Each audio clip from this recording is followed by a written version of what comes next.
All right, YouTube, got another one for you. I got this one off of Amazon. The fair warning is made in Taiwan, but I think it's a pretty good tool. I've used it quite a few times and never failed.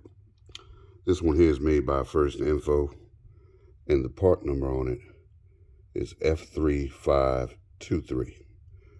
Brake fluid bleeder hose with a 7-piece wrench kit. So, comes with a hose, has a check valve in it. It's got 7 wrenches. Got 3/8, 7mm, 8mm, 9mm, 10mm, 11mm, and 12mm. I haven't used all of them, but it will work for motorcycles too. And I can't say nothing bad about it. It's a good one.